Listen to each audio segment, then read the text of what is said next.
بسم اللہ الرحمن الرحیم۔ الصلاۃ والسلام علیک یا سیدی یا رسول اللہ وعلی آلک و اصحابک یا نور اللہ، اللہم صلی علی محمد کما تحب و ترضی عنہ۔ درود شریف، استغفار، کلمہ، ساتھ ساتھ ذکر و اذکار بہت ضروری۔ تعداد فکس کریں، پڑھتے جائیے، اس میں اضافہ کریں، محبت توجہ دھیان سے پڑھیں۔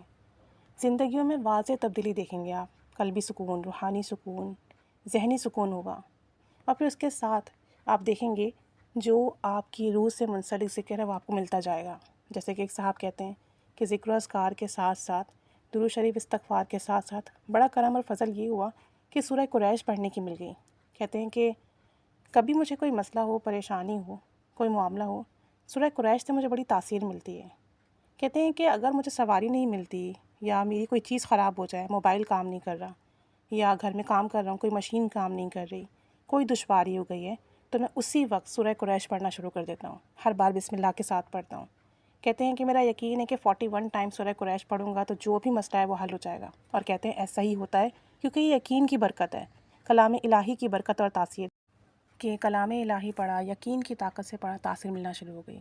کہتے ہیں موبائل کام نہیں کر رہا تو وہ کام کرنے لگتا ہے، سواری نہیں ملتی وہ مل جاتی ہے، سفر میں مشکلات ہوں یا گاڑی خراب ہو جائے یا ٹریفک بہت ہو تو رستے فوراً کھلنا شروع ہو جاتے ہیں۔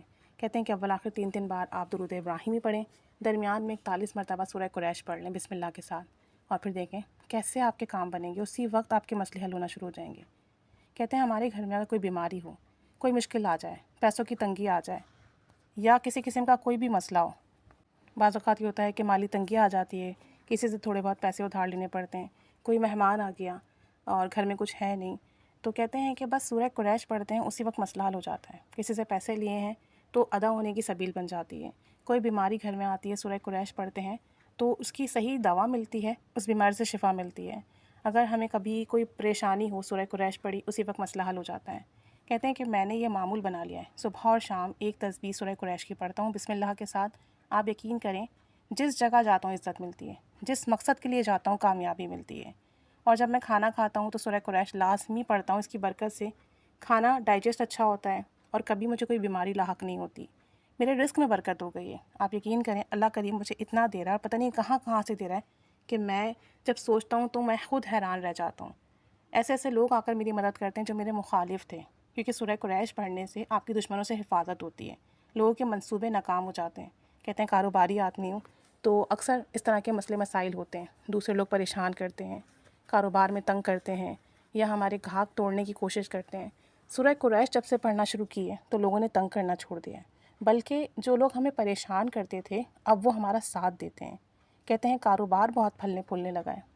سورہ قریش کو میں نے آزمایا ہے کہ اس سے کاروبار میں برکت ہوئی ہے، بہت زیادہ ہوئی ہے، رزق بہت وسیع ہوا ہے، رزق و مال کی بہت فراوانی اور وسعت ہوئی ہے، اور سورہ قریش پڑھنے کی برکت سے دشمنوں سے بڑی حفاظت ہوئی ہے، اور گھر میں جو لڑائی جھگڑے تھے وہ بھی ختم ہوئے۔ تو کہتے ہیں کہ میرا معمول ہے جو ذکر و اذکار میں کرتا ہوں وہ میں لازمی کرتا ہوں، لیکن ساتھ ساتھ صبح اور شام ایک تسبیح سورہ قریش کی کر لیتا ہوں بسم اللہ کے ساتھ، اس یقین سے کہ زندگی کی تمام پریشانیاں، تمام مسائل اسی سے حل ہوں گے، تمام کام بنیں گے۔ تو کہتے ہیں کہ آپ لوگ بھی اس کا معمول بنائیں، 41 مرتبہ تو لازمی پڑھنے کا معمول بنائیں سورہ قریش، انشاءاللہ جو مسئلے مسائل ہوں گے وہ حل ہوں گے۔ اور اگر آپ ایک تسبیح صبح اور شام پڑھ لیں یا ایک تسبیح پڑھ لیں صرف دن میں کسی بھی وقت، تو اس کی برکات، فیض آپ اپنی آنکھوں سے دیکھیں گے، آپ کی زندگی کے ناممکن کام ممکن ہوں گے، ایسے کام جو سالوں سے اٹکے ہوئے ہیں وہ بھی بنیں گے۔ کہتے ہیں میں نے جب اسے یقین سے پڑھا ہے نا، آپ یقین کریں اسی دن کام بنے۔ ساری بات ہے یقین کی، جو بھی ذکر ہم یقین سے کرتے ہیں، محبت سے کرتے ہیں، وہ ہمیں فیض ضرور دیتا ہے۔ ایسا ہو نہیں سکتا کہ ہمیں فیض نہ ملے۔ اگر ہم دنیا میں بھی کسی بندے پر یقین کر لیتے ہیں تو ہمیں اس یقین کی برکتیں ملتی ہیں، تو ایسا کیسے ہو سکتا ہے کہ ہم اللہ کے کلام پر یقین کریں، یقین سے پڑھیں، محبت سے پڑھیں اور ہمیں فیض نہ ملے؟ ساری بات یقین کی ہے۔ یقین سے پڑھنا شروع کر دیجئے، توجہ سے پڑھنا شروع کر دیجئے اور مستقل مزاجی سے پڑھیں، انشاءاللہ اللہ تعالیٰ برکتیں اپنی آنکھوں سے دیکھیں گے۔ اللہ تعالیٰ سب پر رحمت، کرم، فضل کی نگاہ فرمائے، سب کے کام بنائے، حاجات پوری فرمائے، آمین، جزاک اللہ خیرہ۔